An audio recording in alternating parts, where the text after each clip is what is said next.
Hello and welcome to the lesson on simplifying algebraic expressions. The three things that we are going to learn in this lesson are: 1. What are algebraic expressions? 2.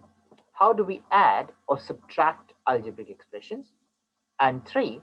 How do we multiply or divide algebraic expressions? Let's get started then. If I were to ask you how much is 60 plus 70, you would say, this guy must be kidding, right? Because we all know 60 plus 70 is 130. What if, towards the end of the lesson, I would convince you that 60 plus 70 could also be something else? You won't believe it, right? So stay on. Okay? The concept that we are going to learn in today's lesson will help you to understand that 60 plus 70 could actually be something else as well. Well, let's get started then. Let us delve into the world of unknowns. What's that? Let's look at a statement. Brian is 5 years older than his brother. What does that mean? Well, it means Brian is 5 years older than his brother. It means if his brother was 7 years old, Brian would be 12 years old because he's 5 years older, right? If his brother was 13, Brian would be 18. If his brother was 20, Brian would be 25. And if his brother was 31, Brian's age would be 36 years old. But do we know how old is his brother? We are just guessing that his brother could be any of these ages. The reality is we don't know how old is his brother. So if I were to generalize this statement, we can assign a symbol or a letter to his brother's age, let's say X. So if brother's age was X, then Brian would be 5 years more than X, which is X plus 5. That's all we can say. Do you agree? Well, in maths, not always do we know all the information. There are instances like these where we're not given a part of the information, and hence we may have to use a symbol or a letter to assign for such values. Let's take one more example.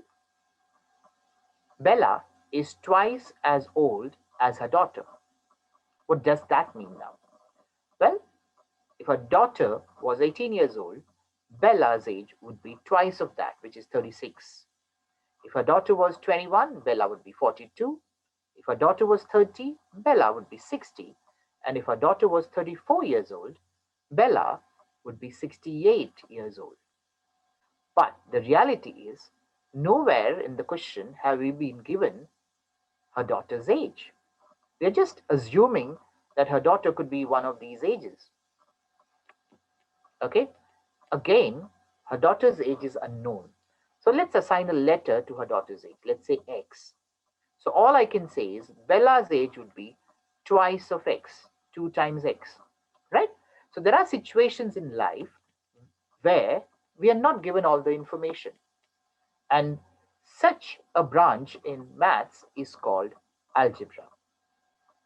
Well, algebra is a branch of mathematics in which symbols or letters are used to represent unknown quantities, like we have just seen, right? So x plus 5 or 2 times y are just examples of algebraic quantities. The letters in algebra are called variables as their value keeps varying, right? So in this case, the x and y are called variables. The letters are called variables. As we had seen in case of Brian's brother and Bella's daughter's ages, we had assigned them with these variables because we were not sure about their ages. They could have taken any values, and hence variable, because the value could have varied. Where variables are usually written in small letters and in italics, as you can see. A constant is a fixed value which is added or subtracted to a variable. So in x plus 5, the 5 is called a constant. On the other hand, a value which is multiplied to a variable is called a coefficient. So in this case, 2 is a coefficient because 2 is multiplied to a variable. So any value which gets added or subtracted to a variable is called a constant, and any value which is multiplied to a variable is called a coefficient. Please remember these terminologies. It will be helpful to do algebra. Well, let us now delve deeper into algebra. What can you see on the screen now? Well, you can say that's one apple. But do you say it is one apple or do you just say it is apple? Well, if it is one, then we would just say apple, right? Not one apple. But if it is more than one, then we could say, yeah, these are two apples, right? Because they are twice of one apple, because there are two quantities of one apple, so it is 2 times one apple. Well, this is 5 times one apple, which is nothing but 5 apples, right? So in algebra, the variables are treated in the same way, like we treat objects in everyday life. For example, if we have a single variable x, let's say, okay, that is 1 times of that x is simply called x, right? However, if there are 2 of these x's, because there are twice as many, we call it 2x. Like we call 2 apples, this is 2 x's, right? Likewise, if there are 5 of these x's, there are 5 times as many x's, and hence we call it 5x, just like we call 5 apples, right? Two things to be noted here are, one, if there is no sign between the coefficient and the variable, like a 2x, it actually is a multiplication sign. So even though the multiplication sign is not seen, it implies that 2 is multiplied to x. So 2x is 2 times x. Just like in case 2 apples means it's 2 times a single apple, or 5 apples is 5 times a single apple. Likewise, 5x is 5 times 1x. Second, if there is no coefficient before the variable, as you can see in the first case, that implies that the coefficient is 1, right? A no coefficient before any variable implies it is 1. For example, just calling an apple means it's 1 apple, right? Well, let's understand what are terms and expressions. A term is a basic unit of algebra which consists of a number like a 5, 12, -3, or -10.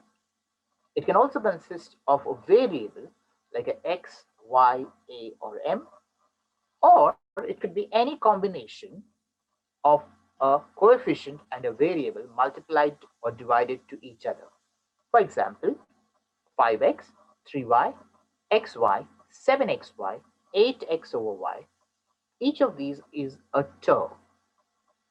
So what is an algebraic expression then? An algebraic expression is one or more terms which are separated by a plus or a minus sign. For instance, 6x plus 7 is an algebraic expression because 6x is a term, 7 is a term, and they are separated by a plus sign. Likewise, 5x minus 12y is an expression. 8a plus 3b minus 4 is also an algebraic expression. Well, let us now understand this concept of like and unlike terms. What if I ask you, how much is 3 apples added to 2 apples? You would say, well, that's 5 apples. What about 3 apples minus 2 apples? Well, that's 1 apple. Likewise, we can add and subtract variables in algebra. For example, 3x plus 2x equals to 5x, or 3x minus x. As you know, x is nothing but 1x, right? So 3x minus 1x is the same as 2x. As you can see, we can draw parallel between everyday life and the variables.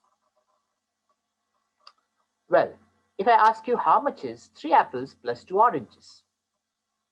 Well, will it be 5 appenges, a combination of apple and oranges and new hybrid fruit? No, really, right? Because we can't add apples to oranges, remember that phrase? We have to simply say 3 apples plus 2 oranges equals 3 apples plus 2 oranges. That's it, right? Likewise, 3 apples minus 2 oranges is the same as 3 apples minus 2 oranges because we can't combine an apple and an orange. Likewise, if we have two different variables, we can't add them. So 3x plus 2y is simply 3x plus 2y. Likewise, 3x minus 2y is 3x minus 2y because you can't add or subtract x with an y. Correct? Well, that brings us to this concept of like terms and unlike terms. The first two cases where we could have combined the variables like 3x and 2x makes it 5x or 3x minus x makes it 2x, these are called like terms. Whereas in the second and the third, in the second instance, okay, last two cases where we were not able to combine the variables, they are called unlike terms. Let's define it clearly now. What are like terms? Okay, like terms are terms having the same variables and same powers. Remember that.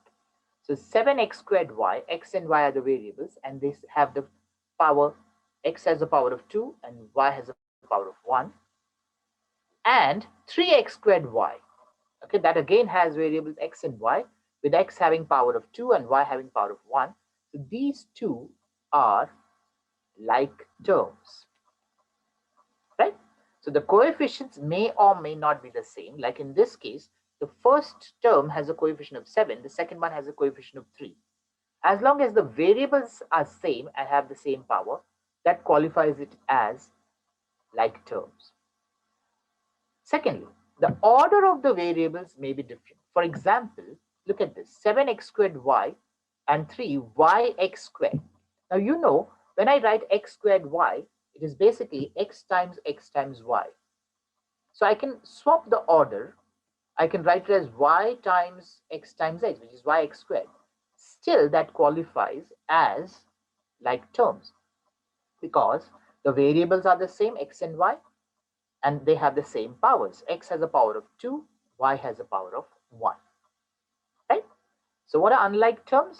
Well, anything which are not like terms are called unlike terms. So unlike terms are terms having either different variables or they have the same variables, but at least one of the variables has a different power. That's as simple as that. So 6xy, 3ab, they are different variables in the first place, so they are unlike. 5x squared y and 2xy. So even though the variables are the same, x and y, the power of x is not the same in both cases, and hence they are still unlike. So the rule for adding and subtracting terms is that we can only add terms or subtract terms which are like. For example, how do we add or subtract like terms? We need to add or subtract only their coefficients and keep the variable same. For example, if I were to add 3 apples to 2 apples, we'll add only 3 and 2, which is 5, and keep the apples same, right? Likewise, if I were to add 5x squared y plus 4x squared y, we simply add 5 and 4, which is 9, and keep the variable same, which is x squared y. So your final answer is 9x squared y. Likewise, 8xy minus 3xy. Okay, you just subtract 8 and 3, which is 5. 8 minus 3 is 5. And you keep the variable same, which is xy. Right? How about this? 7x squared y plus 5xy squared plus 2x squared y plus 3xy squared. Well, we can only add the like terms, remember? Which means we can only add these two terms, which are like terms, x squared y and x squared y. So 7x squared y plus 2x squared y is 9x squared y. And we can add these two terms because they are like xy squared, right? So 5x squared xy squared plus 3xy squared is 8xy squared. And that's it. We have to leave it that way because now we have two different or two unlike terms. So we can't add them. Okay. How about this? Well, which are the like terms? The first and the last are like terms, as you can see. So 9xyz minus 2xyz is 7xyz. And the middle two terms are again like. So minus 3xy squared plus 8xy squared, as you know, is 5xy squared. That's plus 5xy squared. And we'll have to leave it that way because we can't simplify it further. Well, remember this puzzle which we had asked? 60 plus 70 is 130. Well, that was arithmetic. In algebra, 60 plus 70 can also be 13t. Right? Fooled you. We can also have 60 plus 70 is 13t, where t is the variable that we are using. So when the left-hand side is arithmetic, the one on the right is what we do in algebra, as you know. Right? That's algebra. Well, let's talk about law of indices.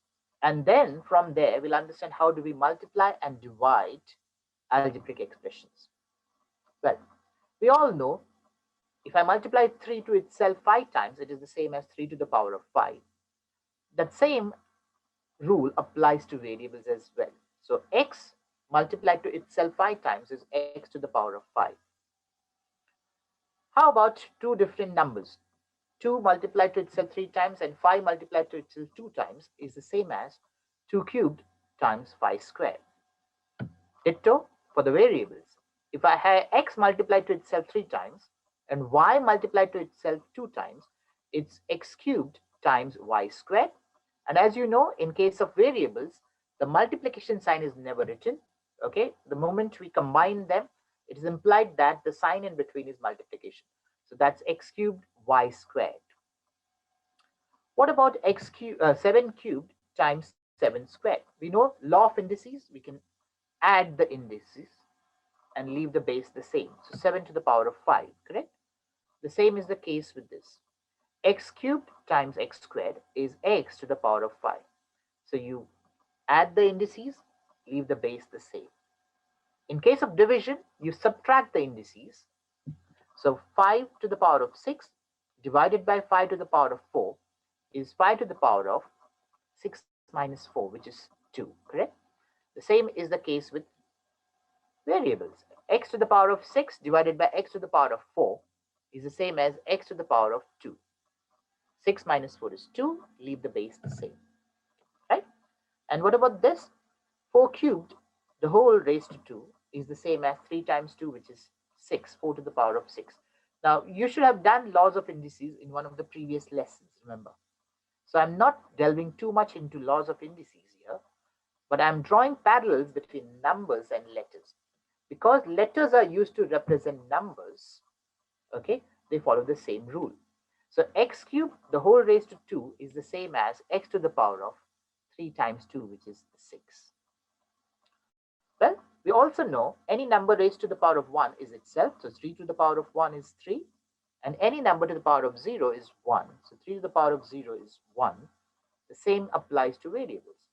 X to the power of 1 is x, and x to the power of 0 is 1. Now, how do we use these rules to multiply and divide terms? So, here's the rule. We need to separately multiply or divide the coefficients and separately multiply and divide the variables.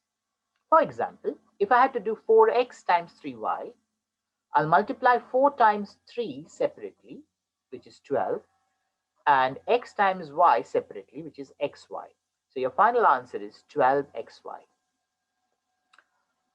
How about 5x squared times 2x cubed?